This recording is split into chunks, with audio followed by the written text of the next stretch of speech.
Hello, my name is Anissa Blue, and today I'm back with another YouTube video.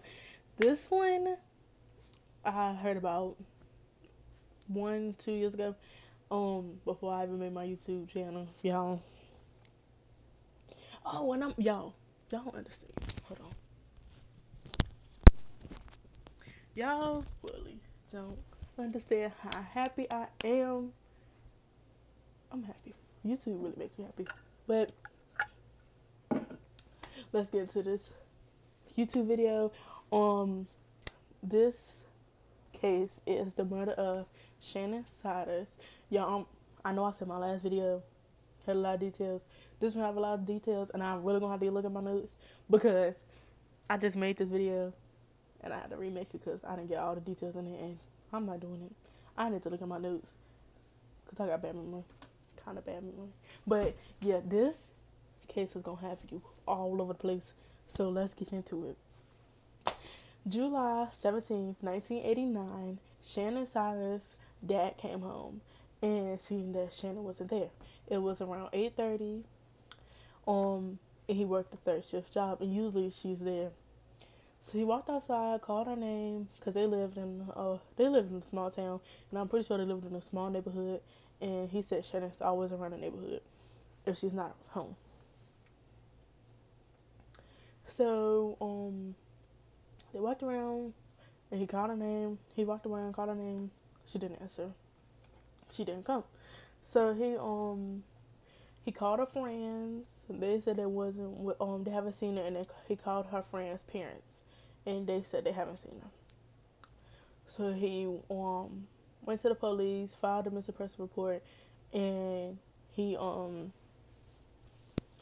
started looking for her. He walked around the town. They lived in Nuevo, Michigan. So he walked around, drove around looking for her. He went in different stores asking did they see her, have they seen her anywhere.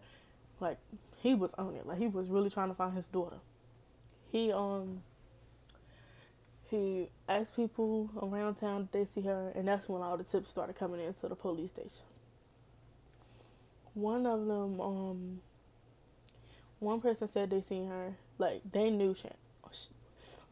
They knew Shannon, so they was like, yeah, I seen her around town. So they was like, okay, she's probably still alive or whatever. So they just thought it was a missing person case. So they just kept on looking for her. Then one person said they at the drug house, that Shannon was at the drug house, and that she didn't want to go home. She didn't want to see her dad. Like, she was running away. She didn't want to see him. So they went to the drug house, and it was a Shannon, but it wasn't the right Shannon. And it was a true story. She really didn't want to go home to her dad, but it was a different Shannon. So then, the person that answered the phone she was 15. Her name is Amy. She answered the phone, and somebody was like, "I just killed Shannon Siders," and then hung up. So they, so it's 1989, y'all. So, it's like the stuff is old. So they was looking into it. They was trying to find it, but trying to find the person that made the call, but never could. And so that's when they started thinking that Shannon probably might really be dead. So the dad kept looking and looking for her and looking for her, and he just kept looking for her. So around Labor Day weekend, two people was walking in the woods. And the part of the woods they was walking, it was called the hole in the woods. It was like a spot where all the teenagers went and they partied, and they had trails and stuff, and all the teenagers or whatever. And they seen two identifications with Shannon's name on it. So, and they seen some jeans, but they never knew if they was her jeans or not. But yeah. So they turned it in. The police looked around. They was like, maybe she really was hurt or kidnapped or something. So they kept looking and looking for her. And I'm sticking on this because I do not want to forget anything. So they kept looking for her. So then the dad started doing his own looking. He looked around. He took his dog trying to find her and everything. Like the dad was really trying to find his daughter, like really trying to find his daughter. And but they never end up he never ended up finding her. But October what day was it? October 15th, 1989, 3 months after Shannon went missing, a hunter was walking out of the woods, and I guess it was hunting season, and he was walking out in the woods and he came across a body. So it ended up being Shannon's body. Y'all can skip this part because this part is like bad. But Shannon was brutally beaten, like real bad, and her skull was crushed. She was mutilated. If y'all don't know what that means, I'm not ready to tell y'all. Y'all gonna have to look that up for y'all. But yeah, and how I looked, she was raped. So the dad, he didn't want to see his daughter's body or nothing like that. So he had he planned the funeral, and it was a closed casket. He never looked in the like he did not want to see his daughter like that because, like I said, she was in the woods for 3 months. She was badly decomposed. It was not a sight to see. So he planned her funeral or whatever. He made sure he knew that the person that killed her had to know her and that it was a male. So he made sure none of her friends was carrying her casket. None of that. Like he was not. So he got her girl cousins to carry the casket,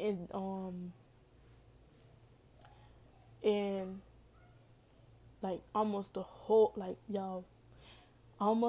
high school went to her funeral. Like she was known as a sweet person, and like she was the person you go to talk to, and she give you good advice. Like she was just that type of person, and like she didn't judge you. Like she was just like a good person. Like that's what everybody said. Like she didn't have no enemies, nothing. Like she was, like you could tell by her picture, she was like a sweet person. She looked like she she was just a sweet person. Like she didn't bother nobody. That's how her pictures looked. But yeah, so a couple of her friends wanted some of her friends wanted to put letters in her casket. So the dad was like, yeah, you could put letters in the casket. So they wrote letters, put it in there. He never read them because he didn't want to, because it was to Shannon. He never wanted to read them. And they buried her. So the police officer started investigating. Looking at my notes again because I don't want to get anything. So they investigated whatever, and they started looking into the last people that seen her. The last people that seen her was 8 people. And so they interviewed all the 8 people, and so they can know what happened that night. So we going back to July 17th. Well, yeah, July 17th that night. So the dad went to work. Shannon went out with a couple of friends, and they went to the woods where her what they call it, the hole in the woods. It was a real party, like it was a party spot for all the teenage kids or whatever. So they was drinking, smoking, just having a good time, chilling, just having a good time. So they rode some trails or whatever, and so that night Shannon got in the car with Levi and Brandon. One of her friends said that it was a girl named Julia, but she wasn't with them at the hole in the woods. So she was like that. Shannon didn't like to be by herself with Brandon because he gave her the creeps, and like he really was rude. Like he didn't really give a crap about women, like none of that. Like he was just rude. So she didn't like being alone with him. So she was like, so they interviewed Brandon and Levi, and they was like, they rode the trails, and um they rode the trails and everything, and that Shannon was like, she's tired and she want to go home. So they ended up taking her back to the spot where everybody else was at.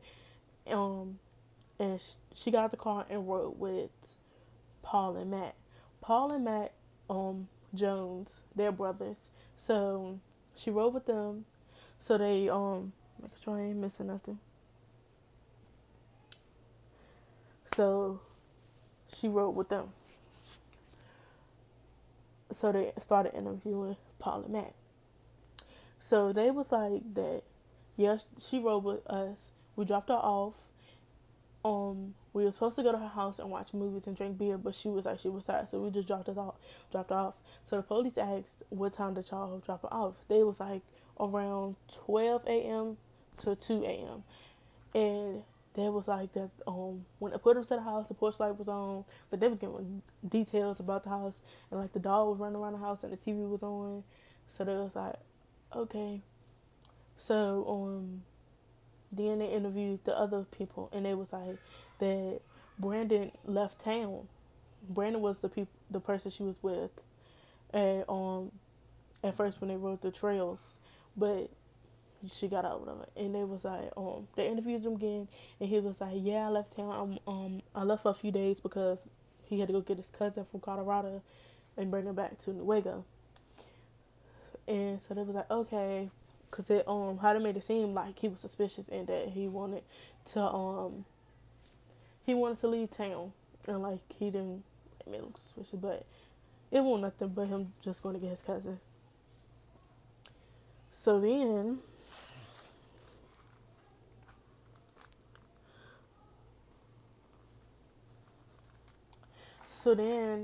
um they didn't have really anybody else to question because we really won't nobody to question. So the case ended up going cold. Y'all, okay. When I was telling y'all about the woman that answered the phone, Amy, she was 15 at the time when that call came in about when I said, Anyways, Amy ended up becoming a big part of the case. She became a big, when I say a big part of this case. So August 2011, a new detective came in. It was Amy, y'all. Amy was really trying to solve this case. Like, y'all, she worked so hard with this case. Shout out for real. She needs a shout out, Amy. Amy and Bob and Shannon, that like them two really went hard trying to solve this case. But anyways, back to the case. But another detective ended up making a Facebook page for Shannon and trying to get some tips.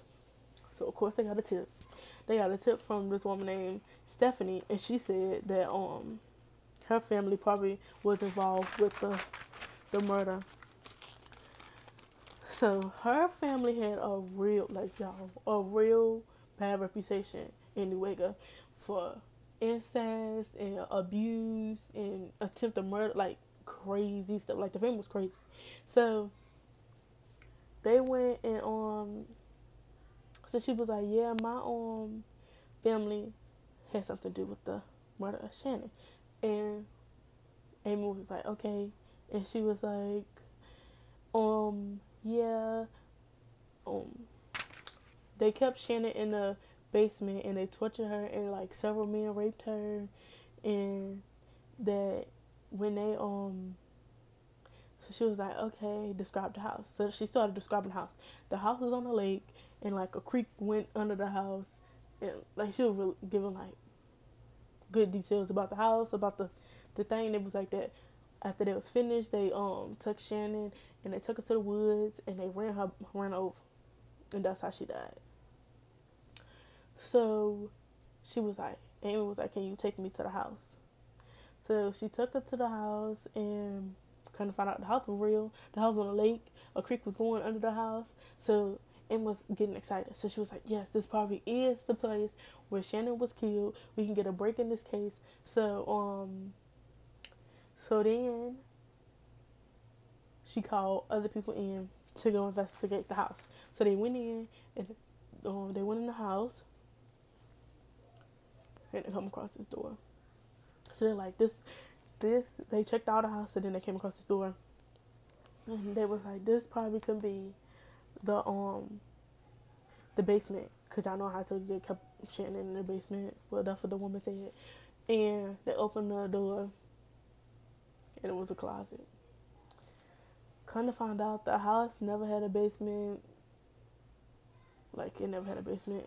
So that was like, y'all, that was a real bummer in the case. Like, when I heard that, I was like, yes, they figured it out. But y'all can't get excited like that. So y'all just gotta be patient, because sometimes it takes a while. And like, I know they was excited because like it was 22 years after Shannon's murder. Like, the town's small, so like that's like one of the that's probably like making them like they need to hurry up and solve the case. Cause how they was making it seem like that nothing, like most of the time in small towns, nothing really crazy like that happens like that. Like, you don't never hear about nobody getting murdered like that. Cause I live in a small town. I don't know, nothing really happened like that. So yeah, so they so then after that, Amy kept like, y'all, Amy was really going hard in this case, like for real. And she kept on looking and looking, and then another tip came in, and they was like, check the casket because it could be a confession letter in the casket.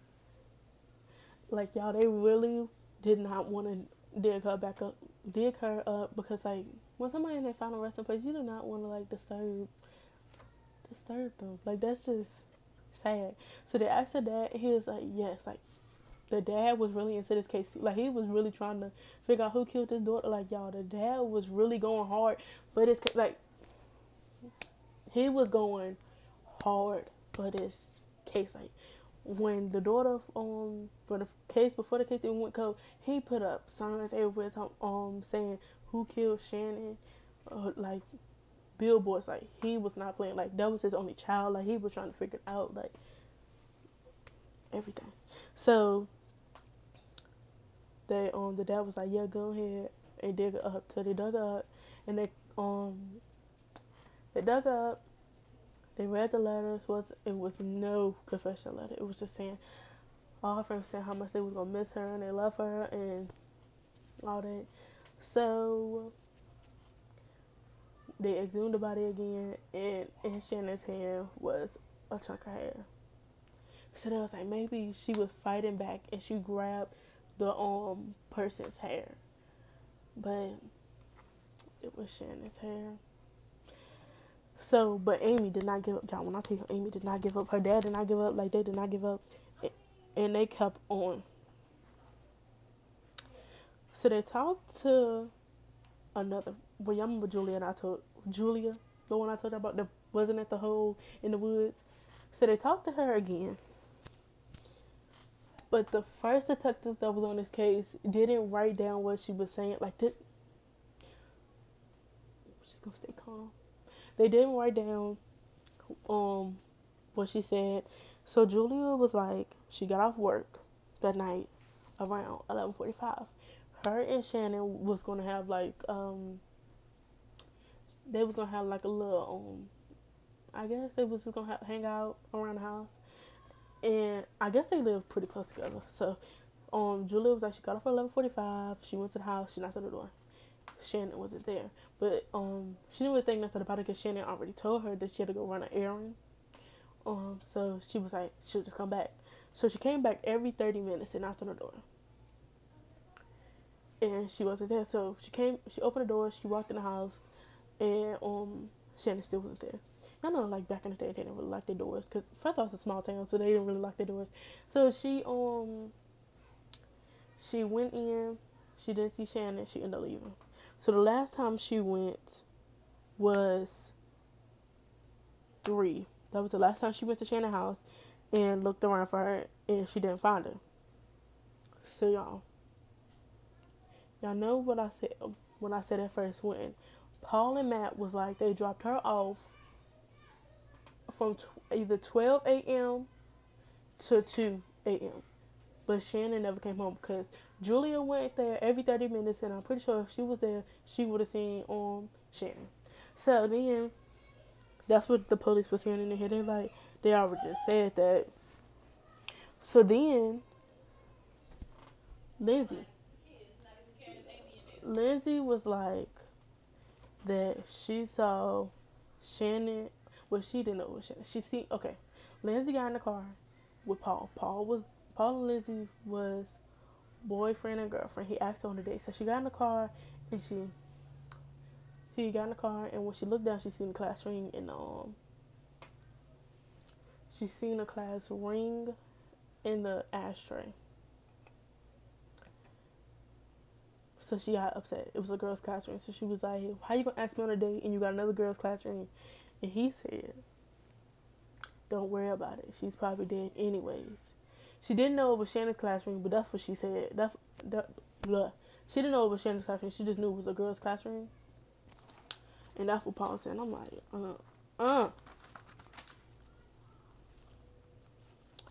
So that's when Amy kept on going because they didn't really have any evidence like that to see who it was that did it, because her body was badly decomposed, so it wasn't really anything. So they talked to she talked to some people around town, and it was like Amy talked to some people around town. And it was like, go to Jenny, like you need to talk to Jenny. So Amy's like, Jenny. Amy and Jenny was friends. They friends or whatever. So she was like, Jenny, man, like, so she goes to Jenny. She like, Jenny, why did you tell me? You knew I was working on this case. Like, you didn't tell me anything. But like, I've been working on this case, and you didn't tell me anything. Like, and she was like, Jenny was like, she bust out crying. She was like, I know how Shannon was murdered. She said one night, the night when they went to the hole in the woods, but she wasn't with them. She was with Dean. Jenny and Dean was together, and they were driving around the trails. Like I said, there was trails. They were driving around the trails, and they ended up coming across a car. So Dean got out because I guess they were trying to get past. He asking them a couple questions, and Jenny overheard them say that the name was Jones, and I don't think they said their first name, but they just said Jones. So she was like, and Dean was like, what y'all doing out here, whatever, and they was like looking for a girl. So they was looking for a girl. So Dean got in the car, left. So then they came back, and Dean seen a girl laying out in the laying in front of them. So they got Dean got out. Jenny stayed in the car both times. So Dean got out, ran, and he tripped and fell. And when he fell, he seen the face of the girl, and it was Shannon. And I guess he knew Shannon, so he was